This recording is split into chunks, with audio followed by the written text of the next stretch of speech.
Hello everyone, and welcome to week 1 of REEFSCAPE. We just saw official matches play out for the first time, and we're here to break down what worked, what didn't work, and what we want to take into future weeks of the competition. I'm Ari, I'm a scouting and strategy mentor on FRC 8085 Mojo and FRC 3940 Cybertooth, and I'm here to walk you through this FUNalysis of one of the most interesting matches that I saw this weekend. Not because it was high scoring or really drove in some of the things that we've been seeing as the meta, but it used some unique strategies that I think that we're going to be able to take into the rest of the season, and hopefully be able to get more ranking points. This video on Fun is brought to you by viewers like you and also in partnership with the following. AndyMark provides superior service with the reliability that teams expect. Check out their sport gearbox and ratchet sport options to their tried and true compliant wheels used by teams all over the world. From mechanical and electrical products to tools and hardware, head on over to andymark.com for your one-stop shop of high quality and affordable solutions. For over 100 years, Kettering University has offered a better education because from day one, that education has been built on hands-on, co-op learning. Kettering's impressive alumni network includes founders, presidents, CEOs, and frontrunners who have a reputation for transforming industries with their resolute leadership. Apply today at kettering.edu/first. REEFSCAPE is all about ranking points. There are 6 ranking points available over the course of the match, which is more than we have ever seen in an entire season. We want to be able to get at least 4, maybe 5 of those ranking points consistently if you want to rank high at an event. So teams must be really conscious of what they're doing, but especially because they want to win the match first and foremost. 3 ranking points is a lot of ranking points. It's as many as you can get even if you don't win the match. Those unicorn matches where you don't win but you still get 3 ranking points are going to be rare this season. And I think that this match kind of clues us into how that's going to happen. So let's break down this almost unicorn match from Granite State District in Manchester, New Hampshire. Both red and blue alliances are going to run some very interesting strats. The blue alliance was predicted to have a blowout in this match. They were going to win by a lot, and for good reason. 3467, 6201, and 4909 would all end up being alliance captains at this event. They are the elite tier of this event. They're putting up more coral than any other robot at the event. The red alliance needs to combat that somehow. And the red alliance has some of the best mid-tier scoring robots at the event. They're going to be able to not really match the coral output, but they could have a winning score in almost any other qual match, and they know this. So immediately, they know that they can get the coral RP, they can get the auto RP, and they can't get the barge RP because none of them have deep climbers. But they really need to go for those 2 RP so that they don't drop too far in the rankings and they can still demonstrate to scouters that they have something worthwhile for picking. So this is a very interesting match. Red wants to get all of the ranking points that they can, and they're going to really come into that match with this attitude. And I think that's very interesting. Okay, so let's start at the beginning of the match. Red comes out of auto, knowing that they're only going to have a few on the reef. They're not going to really match the output of the Blue Alliance, but what they need to do is get 5 on 3 levels. They're going to take their time with this. They're not going to rush. They're not going to try to get in each other's way in order to do this. All that they have to do is combined put up 15 coral. They're going to break down each side by what robots are available. They're going to start with L4 because all of the nodes for where those available are available at that time. And they're going to work their way down based on which branches are available. Each of these teams has a station in front of them, and they're really going to be looking for those open spots. As you can see, they have all 5 coral placed by 15 seconds into the match. They're going for that ranking point. They know they're not going to win. So they don't have to put any more coral than that on L4. Where they're going to go next is L2, because they have those spots available. Taking algae out of the reef is something that is difficult for some teams this year. And not having someone that can do that consistently on your alliance and also takes away time from what your robot is scoring can be really impactful. Being able to place on L4 and then on L2 in those open spots is really important, and that's what they're going to do first here.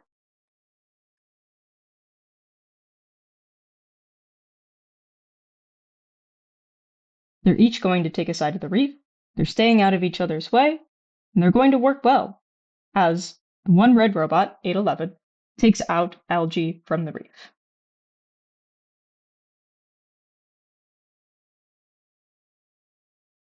We'll fast forward a little bit here as they continue working on that.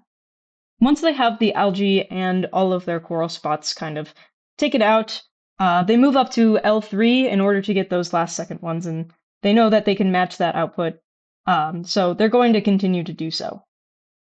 This is how they're going to get the RP of this match. They're going to do 15 cycles, and that's about it.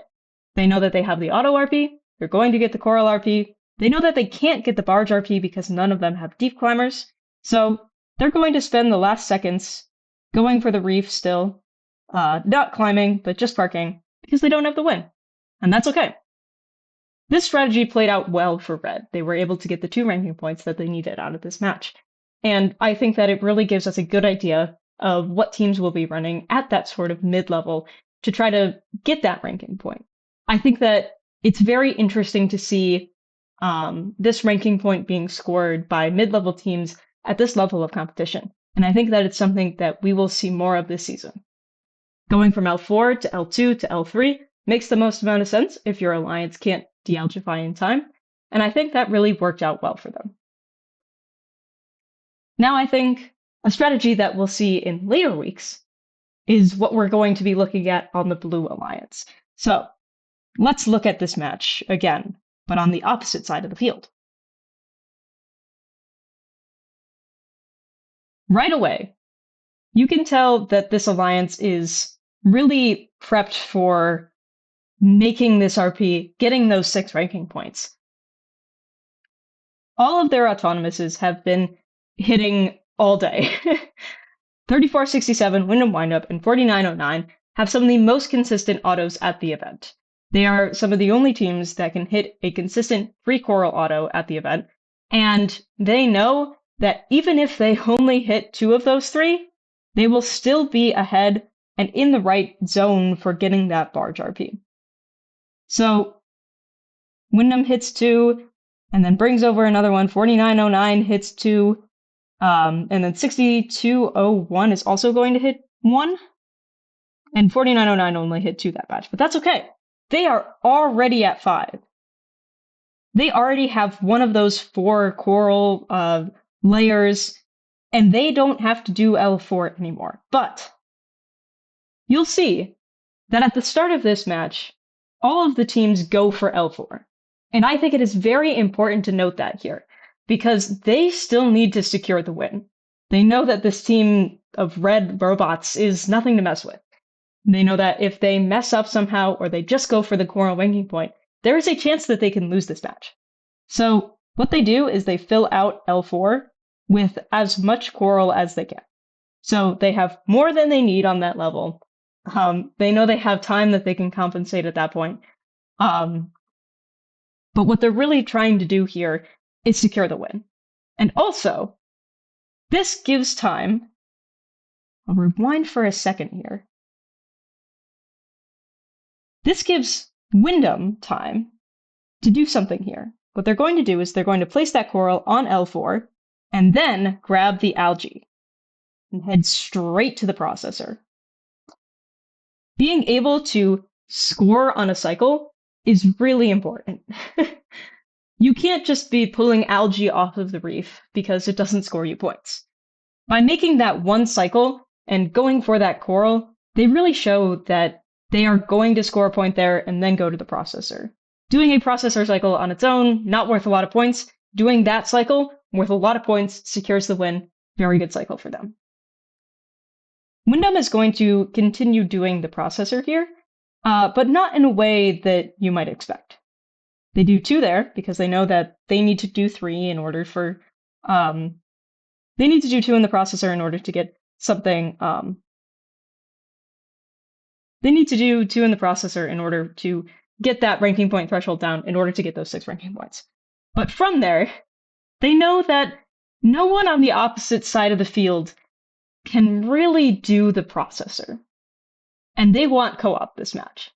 So what Wyndham is going to do is actually very interesting. They are going to do co-op for the opposite alliance. Wyndham has traversed the field here. They've gone under the shallow cage that they've hung there, and they're going to go to the processor. I think this strategy is very interesting. I don't know if we're going to see it in future weeks, but it was really, really successful for Wyndham this weekend. They seeded first at the competition, and they had the highest co-op score of any robot. I haven't seen co-op being used very much at other competitions, and this use of it really makes me think that it could be possible for teams to be using co-op in the future, especially when they have a high-powered alliance that can make up the differences in the cycles that they were losing. Speaking of their alliance, now that they have secured the win, they have gotten all these on L4, and the reef has been de-algified and all of these spaces are open. The field has been cleared. There is no more algae to sort of get in the way of their alliance. It's all been processed and thrown into the net. Teams are going to start working on L3 first, and then L2. The reason that they're going in this order is because they have everything off the reef, and also L3 is worth more points. So going from L4 to L3 to L2 really makes sense here for this alliance. They're going to continue doing that for the rest of the match, filling up spaces that have higher point values after they've filled all of the threshold requirements, and then they're just going to keep filling the reef. Because Wyndham had the shallow cage up in order for them to cross the field and go do the processor, their alliance knows that they are not going to have all 3 of those robots deep climb. And that's okay, because they know that they can get the barge ranking point with only 1 robot, and they need more robots that are scoring coral, and being able to have that trade-off of going to the processor versus not getting the ranking point, I think is a very smart move there. So overall, this strategy, very interesting, not something that I have seen at any other district or regional this week play out, and I think it will kind of impact what teams are doing in order to secure all of those ranking points at the end of the day. The processor strategy was one of the most interesting this weekend, but do you think that we'll see it in future weeks? I don't know. I think that it'll be important for teams that can't do the processor and want to get that coral RP, but also have the firepower to back it up on their alliance. I think that the reason that this strategy really worked out for the Blue Alliance is that they had 3 elite robots at this event. And that's why they were able to get such a high score, but also get the co-op at the same time. It's a trade-off, and it's a strategy that I think played out very interestingly this week, and definitely worked out for Wyndham, who was able to seed first and take the event. This match maybe shows us a little bit more about what REEFSCAPE can become. Strategies this year haven't been super interesting. We've seen a lot of 2 offense, 1 defense playing a match, and not a lot of triple offense. And I think that seeing a triple offense match where we get 6 ranking points and 2 ranking points on the other side is very interesting. So what do you think we're going to see differently in future weeks with a match like this?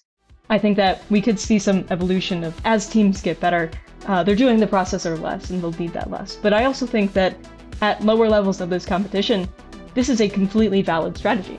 So looking back on matches from this week and seeing what we might see in the future, I think that this definitely has merit, and I can't wait to see where it goes. We'll see you next time on FUNalysis. I'm Ari, and good luck at your competitions this week. Thanks for watching. Don't forget to like, subscribe, and click the bell to stay up to date on future fun videos. For over 100 years, Kettering University has offered a better education because from day one, that education has been built on hands-on, co-op learning. Kettering's impressive alumni network includes founders, presidents, CEOs, and frontrunners who have a reputation for transforming industries with their resolute leadership. Apply today at kettering.edu/first. AndyMark provides superior service with the reliability that teams expect. Check out their sport gearbox and ratchet sport options to their tried and true compliant wheels used by teams all over the world. From mechanical and electrical products to tools and hardware, head on over to andymark.com for your one-stop shop of high quality and affordable solutions.